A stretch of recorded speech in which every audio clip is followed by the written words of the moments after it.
Content warning. The content of this podcast is intended for informational and educational purposes only and should not be considered medical or psychological advice. The views expressed are those of the hosts and guests and do not necessarily reflect the opinions of any professional organizations. If you or someone you know is experiencing mental health issues or a crisis, please seek help from a qualified mental health professional or contact a crisis support service by dialing 988. Always consult with the licensed therapist or counselor for personalized support and guidance. Welcome to Queer in Here, Let's Talk Mental Health, and I'm Alicia Nolan. My pronouns are she, her, 3-time Amazon bestselling author and owner of Choose to Live. This podcast is dedicated to LGBTQ+ mental wellness. A diverse selection of mental health professionals and passionate storytellers will come together to create a safe and supportive space for everyone. Each episode features insightful conversations that explore the unique challenges faced by the LGBTQ+ community, weaving in personal narratives that resonate deeply with experiences of identity, acceptance, and resilience. This podcast will not only provide valuable tools for coping and healing, but it will also foster a sense of belonging, reminding followers that they are not alone in their journeys, and intends to inspire hope, spark dialogue, and promote mental wellness for everyone. Sadie, welcome and thank you for being here on Queer in Here. Can you please introduce yourself to the audience? Yeah, I'm Sadie Smith, and I am a psychological counselor and training as a music therapist, and I'm based in Berlin, but I grew up in Canada, and I work online and in person in Berlin with folks, and specialize in supporting queer people. So you said you primarily work online? I do both in person and online. Yeah, I'm actually in my person space right now, but online can be so much more accessible for different people in different locations. And sometimes people just like to do therapy or counseling at home where they can be like snuggled with like their plushie or like their blanket or like whatever. Yes.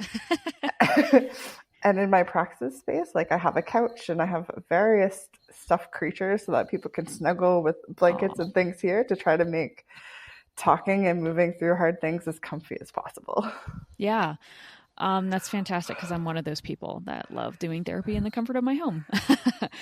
Yeah. What brought you to Berlin, Germany from Canada? So as part of my undergraduate degree, I majored in clinical social work and minored in music therapy. And then I worked as a clinical community social worker for a long time in Southern Ontario. And a friend of mine was living in Belgium and was like, Sadie, come visit. So I came to visit, and it was my first time in Europe. And my friend was like, go to Berlin. You of all people will love Berlin. Mm-hmm. And I came for a visit, and I was here for like 5 days. And I was like, whoa, there is a freedom in this city. It is a bubble within Germany to be whoever you are. Mm-hmm. And I could just feel that instantly. Yeah.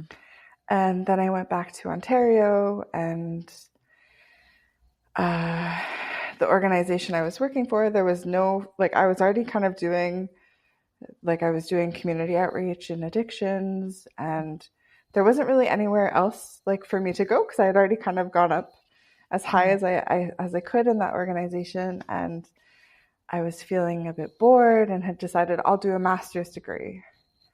And so I was looking at doing a master's of social work in Toronto or Vancouver. And my friend was like, what about Berlin? Maybe there's a school in Berlin. Yeah. And I was like, okay, I'll humor you. Yeah. And there was a school in Berlin that offered a master's degree in social work and human rights. And I applied and I got in. And so I studied social work, but at a very macro level of how do we use human rights law on a social level instead of lawyers sitting in an office somewhere doing lawyery things with law. It's how can we practically use these things? And through that, I wrote my thesis on the rights of polyamorous families in Canada and looking at like how do polyamorous families or alternative forms of family, platonic family, whatever, chosen family, sit in the context of like Canadian law in connection to like international law and like UN charters and things like this. And through that, I got to like talk to actual, like a bunch of different types of families. Yeah.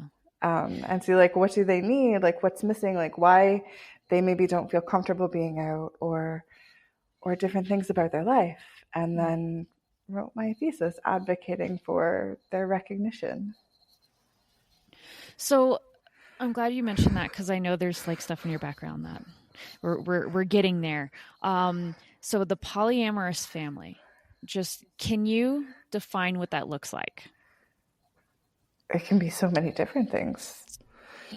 Yeah, so the way that I kind of like in my thesis approached family was with a very queer intersectional lens of like family can be anything that we choose it to be. It doesn't have to be defined by blood. And like queer people have such a long history of making our own families because of expulsion from families of origins for being queer or whatever, or like even going back to like the AIDS pandemic where lesbians took care of gay men because nurses and doctors wouldn't do it because they were afraid of it, or we've always created our own families. Yeah. And I in my thesis looked at family as like as polyamorous alternative family as anything that is not heterosexual, two people married. Yeah. Even though that might those constellations may show up in polyamorous families or alternative families. Yeah. That's okay, but they're usually doing something that is like queer in a sense, like queer as in like breaking the boxes of what is seen as like normal. Yeah. Basically. Which is a lot of the conversation that's happening in the US right now, of course. With the new administration coming in, they're wanting to basically threaten exactly what you're saying, is like a family is a man and a woman and kids essentially, and they want to leave it at that. It's interesting to have done a little bit of research, like especially like there's this LGBTQ equality index, right? And it rates 198 countries in terms of the legalities of LGBTQ people as well as public opinion, right? Germany is at number 5 at the top of the list, which is fantastic. And you have the United States, which is at 26. You know, so it's interesting to learn about other cultures. And in the US, we're going backwards, especially in the trans community, trans rights and everything. Oh yeah. Yeah. So I know scary. I know. I just saw like nude legislation in Germany was the bill that was passed to make it easier for transgender individuals to change their names legally. Yeah, that's actually quite complicated. They've called it the Selbstbestimmungsrecht, so basically like the right to self-determination. But they've put in so many different clauses that when you actually like get going into it, it actually makes it really quite challenging still in some ways. Like, so if you wanted to change your name, your first name, and you're a non-binary person, you have to change your gender marker to, like, if you're assigned female at birth and you're non-binary and you want to change your name, you either have to take an X as your gender marker or an M as your gender marker. And because of like the global situation, there's so many people who are non-binary that are afraid to take that X. Yeah. So then if they don't want to take that X, there's actually no way for them to change their name. Okay. There it is. There's always something, isn't there? Yeah. So if you're transitioning in a binary sense, from like assigned female at birth to male or vice versa, then it works. But if you are in the middle as being non-binary or NB, because I prefer to use NB to like, because then you're not defined by what you're not. Right. Okay. Yeah. I hear you. So it's more of like a positive way of looking at it. Yeah. If you're in this in between, it's still quite challenging. Yeah. Okay. And People are finding out more about themselves, I believe, and are speaking up a lot more to that. They're not feeling one way or the other, and that's okay. And that's another yeah, thing that in the US, they're implementing bills all over in different states and everything. Like they're trying to define you're either male or female. Like that's it. And that's what you're born as too, which is, just another thing. We'll have to see what happens. There's just so much happening right now in the US. I'm sure you've totally. heard, I'm sure you know a lot of what's happening. Do you have clients here in the US? I have worked with folks in the US, yeah. So in Berlin and Germany, I often work with people who come from a background of migration. Mm-hmm. And so Okay. there's a lot of folks that I work with who, their citizenship might be American, but they're living here and being like, wow, I see all these things happening there. And Mm-hmm. like, I'm non-binary and like, what the hell? Yeah. And feeling like all this rage and anger and sadness and sorrow towards seeing what is happening there. Mm-hmm. Yeah. And then seeing it also being amplified globally as Yeah. well. So I don't think that the problems are necessarily so different Yeah. because, well, in Berlin and Germany, we might be, hopefully for now, and hopefully we continue to be a little bit safer legally than Yep. in the United States. I think trans, non binary, queer people, no matter where we live, we kind of feel that from the global perspective, right? Because we hear yeah. about it so much. Yeah. And it's a reality. I mean, it could happen anywhere. We thought in the US that we were safe, right? We never thought that we would be put in the situation where we're actually going backwards, and now our marriage rights are being threatened. It's scary. It's just a scary place to live. And I know queer individuals, LGBTQ plus, we're trying to band together and just talk to each other and create more community support because we don't know what we're in for yet. It's just a scary place to live. But I can imagine that creates tension just all over the world. Well, it's becoming a fascist state. Yes. Right. And yes. The way that I kind of see it is when the world sees what is happening with the United States, it's almost empowering other states. Yes. Yep. To move in a fascist direction as well. Yeah.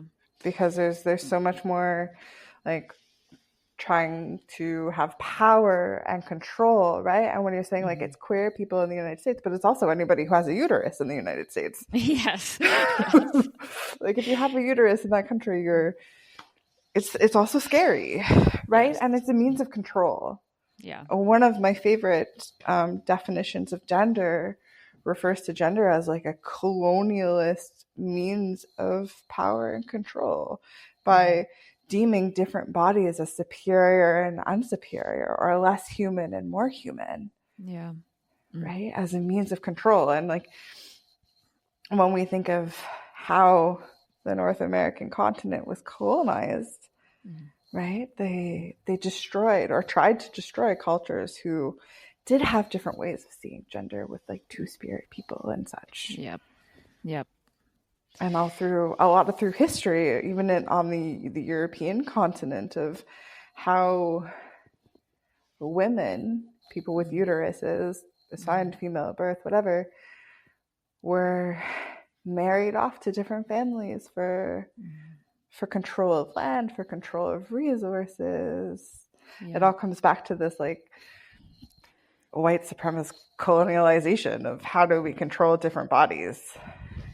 We're seeing that happen, and looking at it from that perspective, it's exactly what's happening. It has everything to do with control and power. It's hard for me when people are like, United States freedom. I'm like, what are you talking about? This is quite the opposite of freedom. That's what's taking place right now and what's being threatened. I can always hope for the best, but we're obviously preparing for the worst in that regard. We're doing what we can to plan. So I don't want to get too much more further into the politics and stuff. I do want to talk more about what you do, how you help the queer community in Germany and afar, which I love that therapists and counselors can do that now. COVID was a horrible thing, but one good thing that came out of it is the outreach that mental health providers have been able to provide for individuals everywhere. Let's talk about music therapy first. Yeah, sure. Yeah, so music therapy can be a really big field. Most people think of music therapy, they've interacted with it maybe in like a hospital setting or with children. Most people usually think of it as like, oh, we're playing an instrument or something more of like an active thing. And I am studying and training and working with a very specific type of music therapy. So it's called guided imagery in music. It's a standalone kind of music psychotherapy. So most of the time, people will have like a bachelor's degree or a master's degree in music therapy, and then they'll study this on top as like its own form of psychotherapy. Okay. And I have enough pieces in my background to just be able to have had a very different route to getting to it. Yeah. But essentially, we use recorded music, so it's more of a receptive form of music therapy where you receive the music. Okay. And we work with like normal states of consciousness, like how we're talking now is a normal state of consciousness. And then we work also with altered states of consciousness, and we do that through the use of guided meditation, guided relaxation, and that's where the guided piece comes in. And so there's a few different ways that these sessions might look like. One example would be we would do kind of like a check-in. How are you? What's going on for you? And then decide like, okay, like what do you want to take into the music? And I use it in a way that is like, how do we resource you? How do we build your internal resiliencies, your strengths? Like, how do we build your inner world so that you have more of a place to go from, right? Yeah. And maybe the person is like, yeah, I want to work on like self-esteem. Okay, what does that mean? Right. What is it? When is an example of like when you felt like really good about yourself? And maybe the person's like, I climbed a mountain. I never climbed a mountain before. Great. What did it feel like standing on top of that mountain? And then we explore that a little bit. Yeah. And then we explore like, what did it feel like? What did it sound like? Yeah. What did it smell like? And like connect it to the senses. Yeah. Yeah. And then we'll explore that a little bit. And then we'll create like a picture in our imagination of like what it looked like, felt like to stand on top of that mountain. And then based off of that information, I might pick the music for them. We might work through a situation where we pick the music together to match it. But the aim is to have music that like matches this feeling, matches what we're trying to get out of the music. And then I'll guide them through a short guided meditation. This is how we create the altered states. Yeah. And then I remind them of like, okay, you were standing on top of this mountain, and now just let the music take you where the music wants to go. Because the music is considered the second therapist in the room because of the way that it can help us feel and connect with our emotions, with our what's going on for us in ways that words don't. So then the person will have the music experience, and then I'll guide them out of the music back to the here and now. And then we'll do a drawing, a mandala is what we usually call them, of the experience. And it's just another way for the subconscious to express itself, for the inner world to express itself. And we often use like pastels because they're just such a nice tactile thing. So then we create this picture, this image of the experience, and then we verbally and cognitively process it. So it includes music and includes art, and music is really cool because it can make different parts of our brain talk to each other that normally wouldn't, because it usually goes like the different hemispheres don't usually cross, and music actually can enable us to do that. Okay. And so then it creates like this, we're creating a resource, and then they have a visual image of like, okay, you can take this home, and how can you use that? Maybe the person will then use that piece of music or pieces of music that we listened to, that we had an experience with. They might listen to that later on their own to also remember that and like to really build that resource. And it's so cool. I was gonna say, like, while you were talking about it, like, I was feeling lighter because I love music. I do have to be careful with music because it can take me into places that I don't like to go. So I have to listen to more upbeat, like dancey music because I love to dance. Something that'll get my Sure. body moving. Yeah, I have to stay away from certain music, but I've never actually tried like music therapy in itself. I spoke to a therapist in Canada. He was a guest on the podcast, and he was telling me that in the US, they're very much like, if you do EMDR, you do EMDR. If you get certified to do this, this is what you're doing. And it's very stringent in the United States, whereas I believe he said Canada and I think the UK, it's very kind of a little bit more relaxed in that sense. Like it's not as stringent, if that makes sense. Yeah, I think Germany is very, like, if you go through the Krankenkasse, the healthcare system, it's very strict in what they'll cover. Like they'll cover CBT and they'll cover a couple of others, but they won't cover some of the others. Like music therapy might show up in the hospital. And I think part of why people don't maybe get to engage with music therapy so often is because of the way that they're trained. So when I was doing music therapy in Canada, there was like 12 schools in the country, and you're trained, most schools, except for the one that I went to, you spend the first 2 years of a 4-year degree program being trained as a professional musician, like you generally a professional classical musician. Right. Wow. Which already decreases who's going to be on that path. Yep. And then in most schools, you then, in like your third year, or no, second year, you apply to go into your third year and then go in as a music therapy student. Wow. And then you're trained more as a music therapist, as a therapist, and they combine the two. Yeah. The school that I went to, you started music therapy from year one, and you were trained as a musician and as a therapist, specifically a music therapist, at the same time. Okay. But training those two things, that really reduces who's going to engage with that profession already. I was going to say, not everybody is musically inclined or have the ear for music in general, so I can imagine that would probably weed some people out. And going to music school is really, really, really competitive. Yeah. Yeah, that's fair. Also, yeah. And is really, I'm always impressed when somebody's like, yeah, I did a 4-year music degree program. I'm like, wow, you got through, because it's really, it's so competitive and really, really, really challenging. Yeah. To do that. And I hear that from other people who have studied arts at university level too, that it's just wild. So I think that that's part of why people don't get to engage with music therapists so often.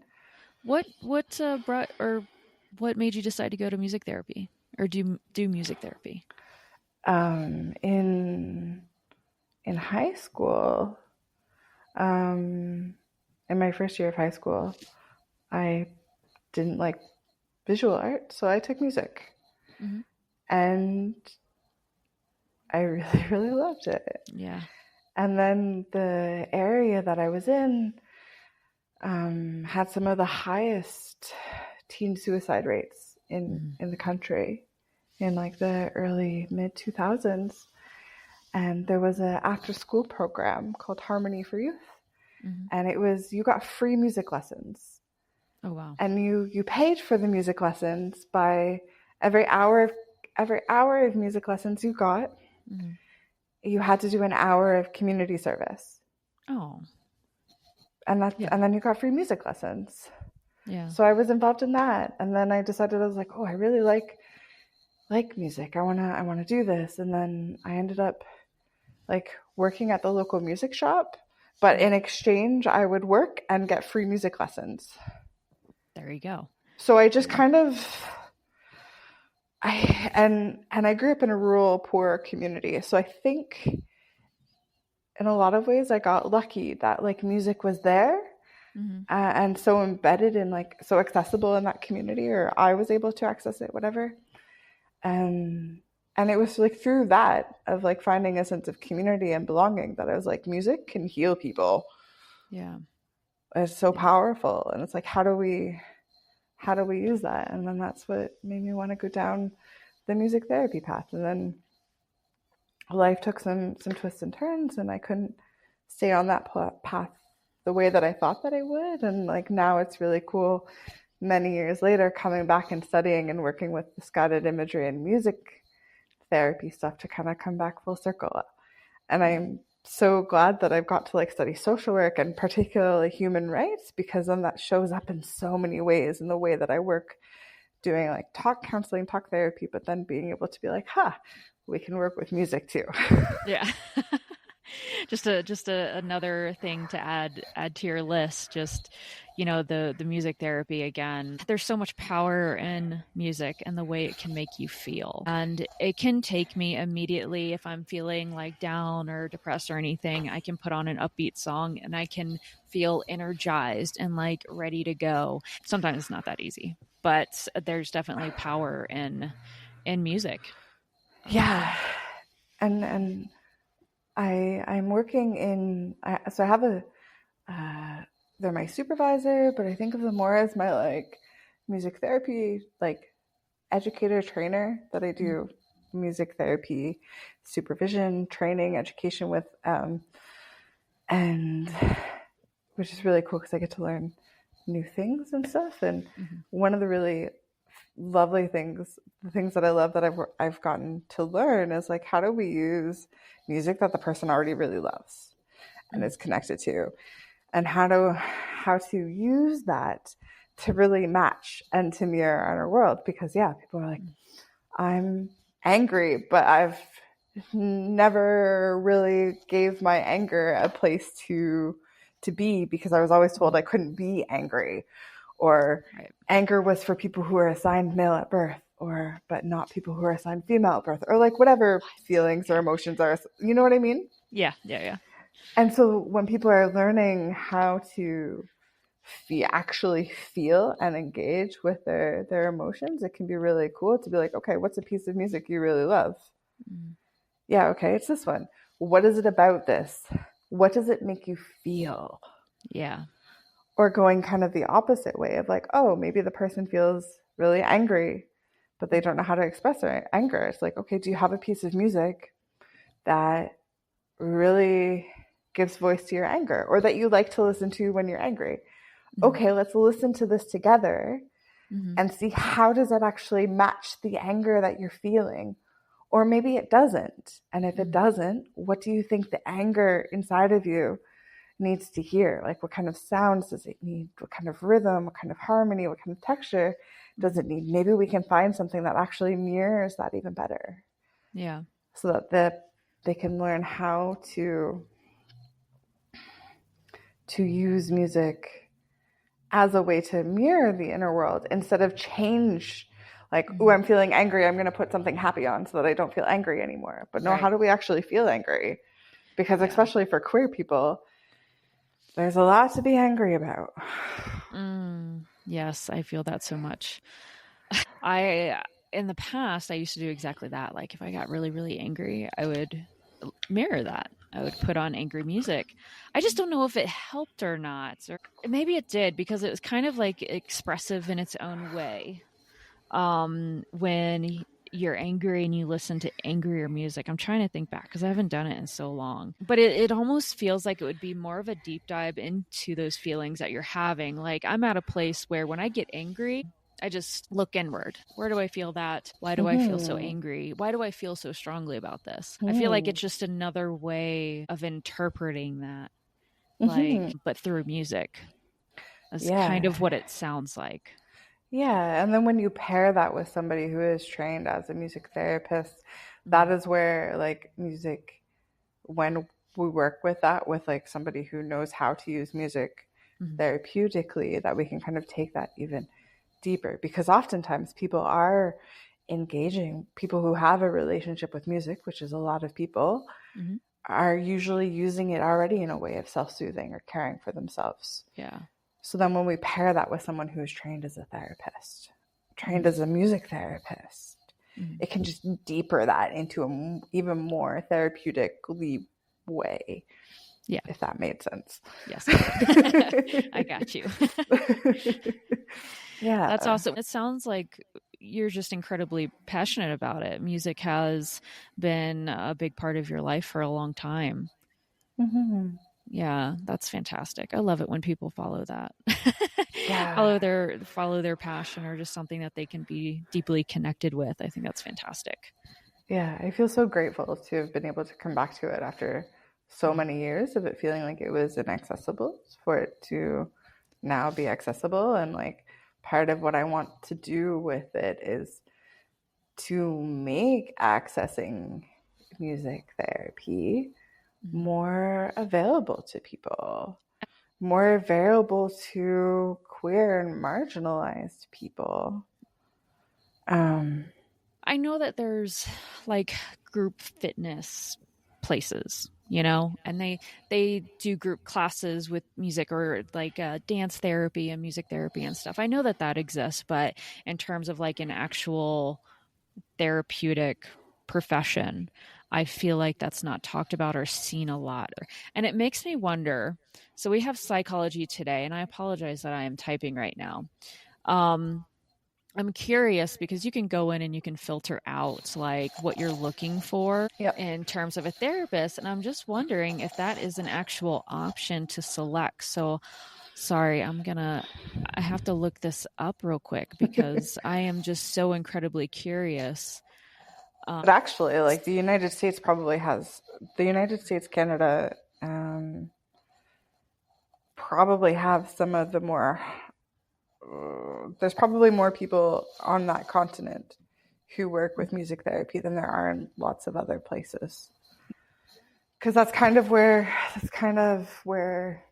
some of like the history of like academic-y music therapy started, was in the United States, and then has then branched out. At least this is especially true for the guided imagery and music therapy that I am kind of focused on. It was started in the United States through a music therapist in like the 70s when she worked with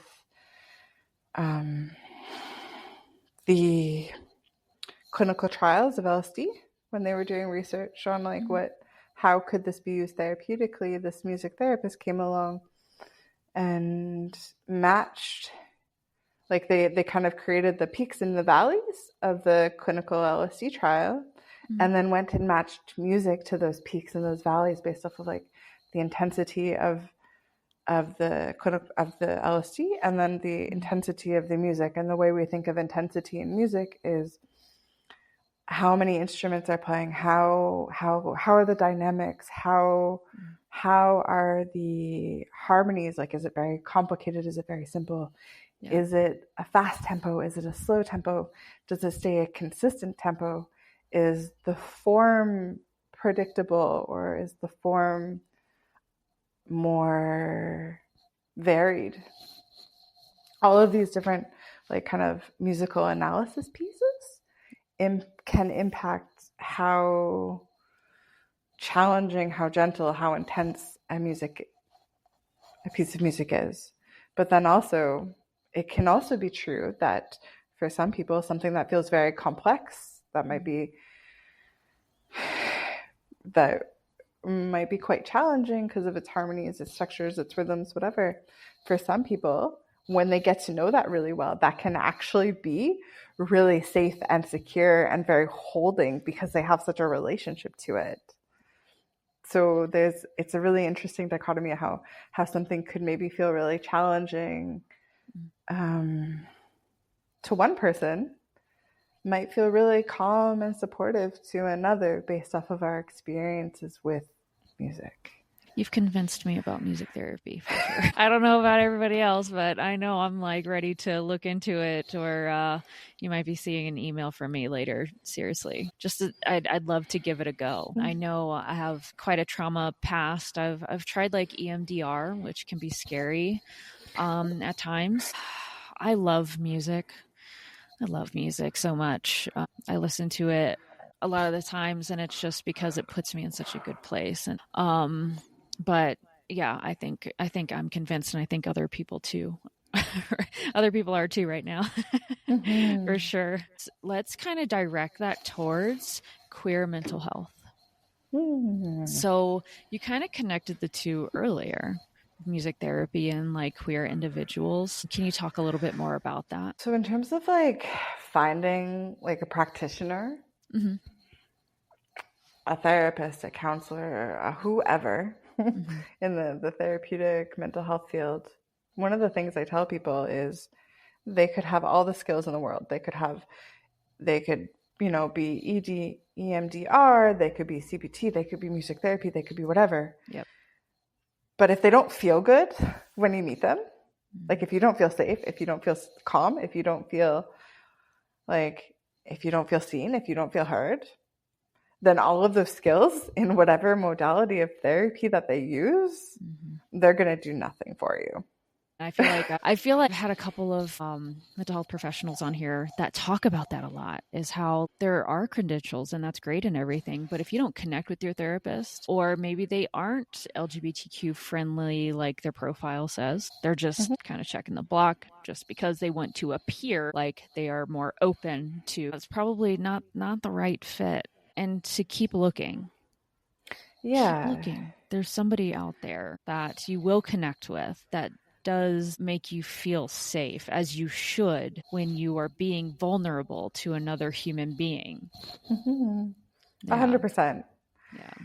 And I think, at least in my praxis, one of the things that I think is particularly like supportive and helpful is the fact that I do have this human rights lens, right? Which then enables us to really zoom out. So having this human rights lens that I have, I feel like, and I also think that it comes from having more of a social work background either than just having studied psychology all the way through,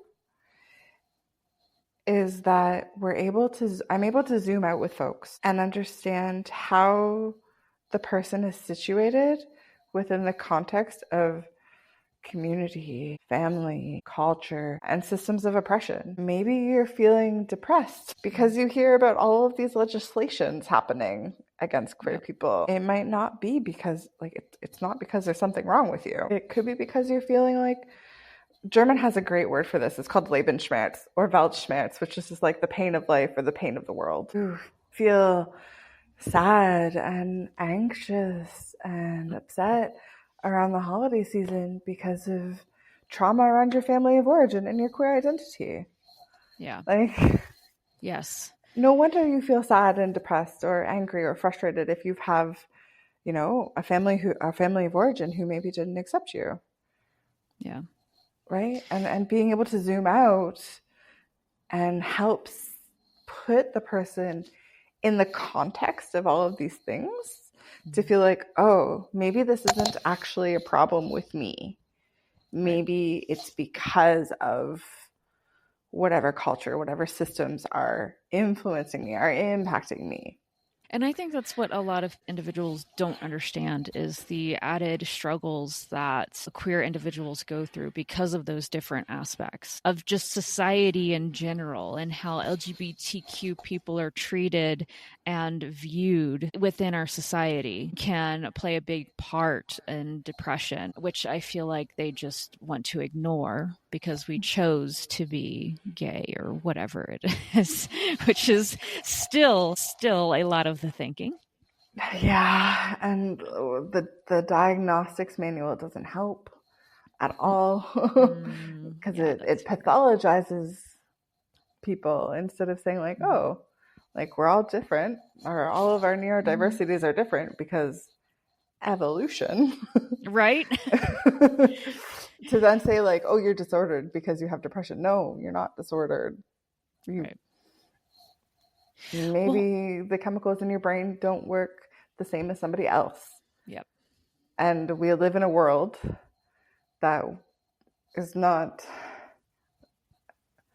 really designed for people who don't fit the boxes that have been created. And even those boxes have harmed the people, like the patriarchy or whatever, who've created them. It serves nobody. Gender is looked at as black and white. And I'm like, there's nothing black and white about gender. No. At No. all.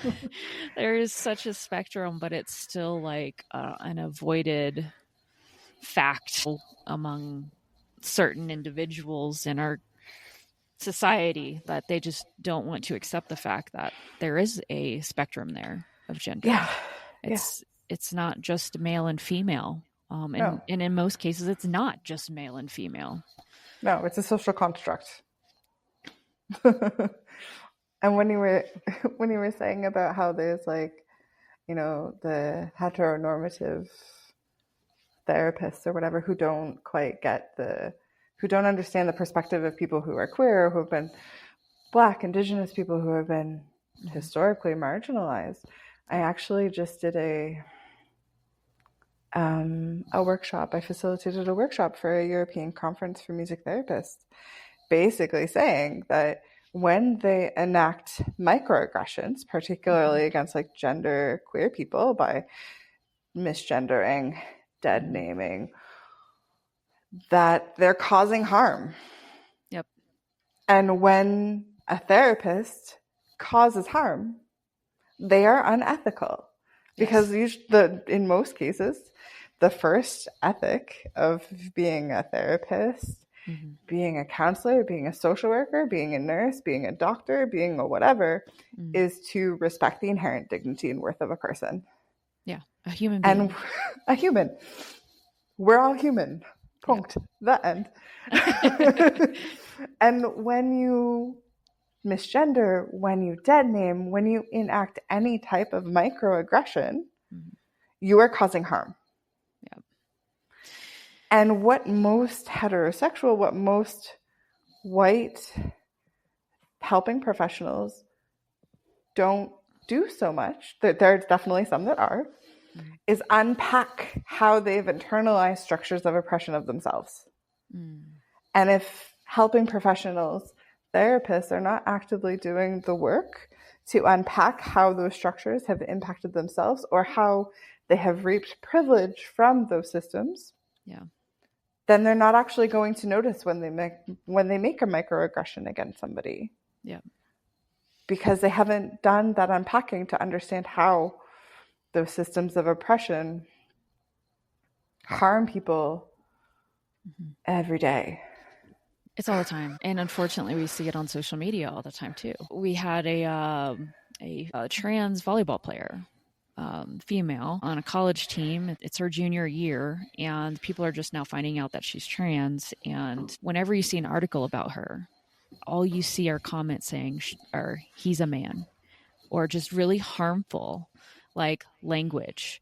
And it's all of the comments, and it makes me absolutely sick. And I hope that this individual doesn't ever look at the comments that are made, because I've actually wanted to reach out to her and see if she wants to be on the podcast to kind of talk about the things that she's been going through, because I can't imagine. And even like some of her college teammates aren't supportive of her either.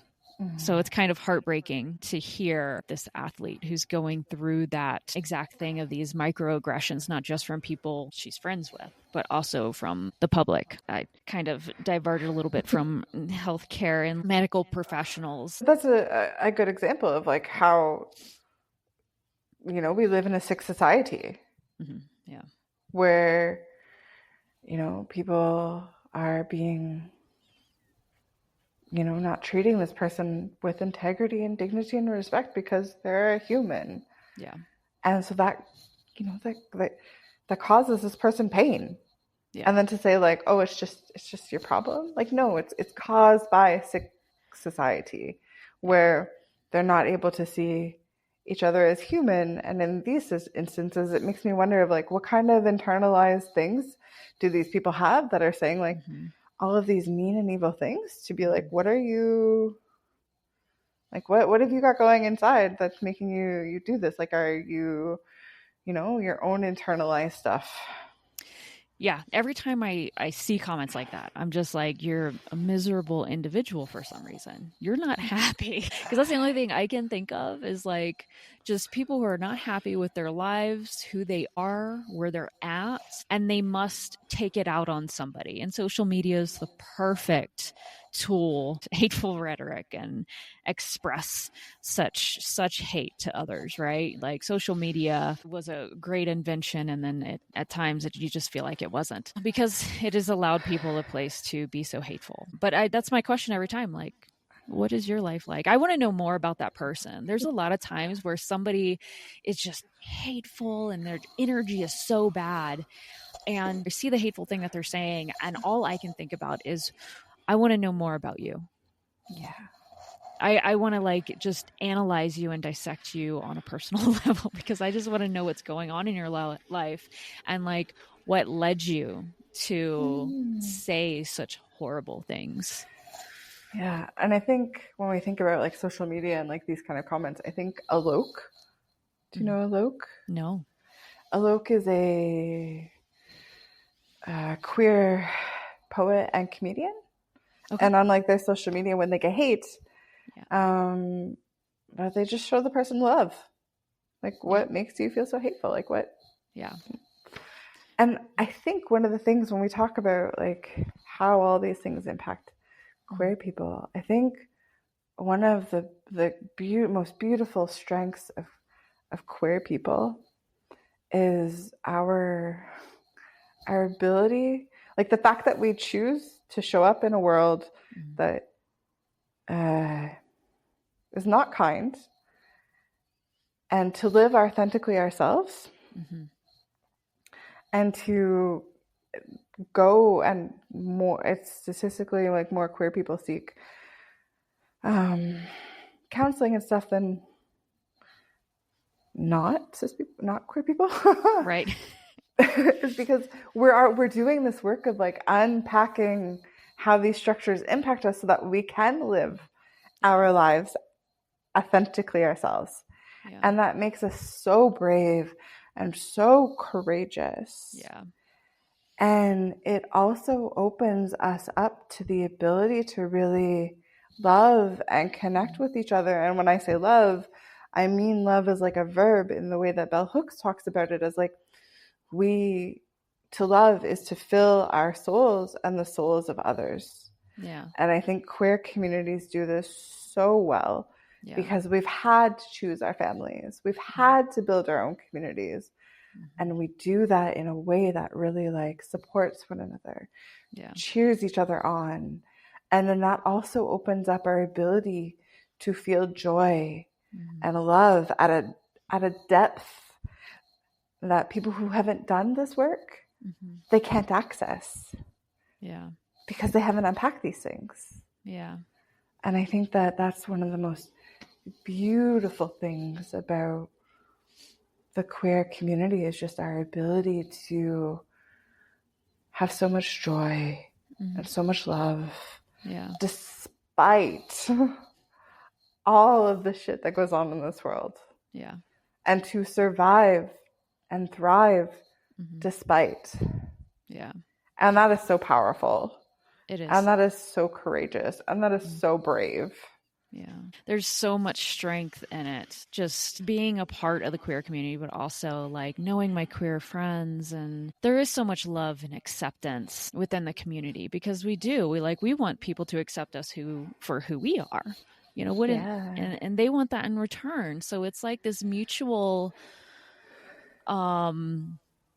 connection almost that you can instantly have when you find out somebody's queer. Like it almost like is instant in understanding one another, and you know, the self-discovery journey that we've all gone through and are still going through. It's never ending. And that's where I go back to like that black and white piece. There are people out there that think everything's black and white. We know it's not black and white. Yeah. It's colorful. It's super colorful. And I think you're leaning into the whole queer joy concept, correct? Just finding that joy within the community and ourselves. I am having done all the work that I've done, especially the last couple of years, I am in the best place that I've ever been because of how much I understand myself, but also because I knew that I wasn't happy before, and it kept me from accepting, like not being as open-minded, you know. And I'm in such a great place, and I've done so much work on Yeah. myself. I feel that joy and I feel that acceptance. I'm definitely a more open person than I ever used to be. And that's one thing I love talking about queer mental health is it's such a journey, and everybody's journey is so different and looks different. And I believe by sharing each other's stories, also somebody else can really tap into that and relate to our stories. Some of us have gone through absolute hell, but there's so many others who can relate to it and maybe start that self-discovery journey themselves to finding that queer joy. Yeah. Yeah. And society's just making that a little bit difficult at the time, but it's still possible. And like, I think that to celebrate queer joy, to celebrate queer love is an act of resistance, is an act of rebellion against all of this other stuff. Yes. Which feels good too. Yeah. Yeah. And like you're not going to keep us down. No. Like, if you can say something nasty to me about being gay, and I'm just going to be like, and I'm happy. I'm literally happy with who I am. You have something going on there, but it doesn't faze me any. Yeah. Yeah. So we have to do what we can as a community to just find the hope, find the good, find your community and each other, find mental health resources. Yeah. You heard about music therapy today, and I'm an absolute believer. And I know there's so many people out there that everybody feels something when they hear a song. So I appreciate you sharing your expertise on music therapy and everything in between. Yeah, you're so welcome. Yeah. Is there anything else that you would like to share with the community? Yeah, just know that you are inherently worthy of love, care, and dignity and respect. Yeah. And that every day when you show up in the world as you are, that is an act of resistance, that it is an act of rebellion, that is an act of like advocacy and all of those things, just because you exist and because you are. Yeah. And you are a human and worthy of love, care, dignity, and respect. And to really hold that and believe that, because it's true. Yes, it's just such a powerful message too. And I encourage people to not only hear and listen to those words, hear them, soak them in, but also tell yourself in the mirror that you are worthy. Yep. Write it on your mirror. Do all the things, because society right now it's difficult, and it can make you feel unworthy, and that is absolutely not true. It's absolutely not true. Yeah. So please write it on your mirror. Hear those words that you are worthy. Yes. Okay, nice silence. I like that. Dramatic pause. You are worthy. Awesome. Well, thank you so much, Sadie, for being here today. And can you please tell everyone where they can either reach out to you or follow you on social medias? Yeah. So my website is just crescendocounseling.com. It's counseling with 2 L's because there's a few different ways to spell it. And my Instagram is I'll put it on the notes. You're good.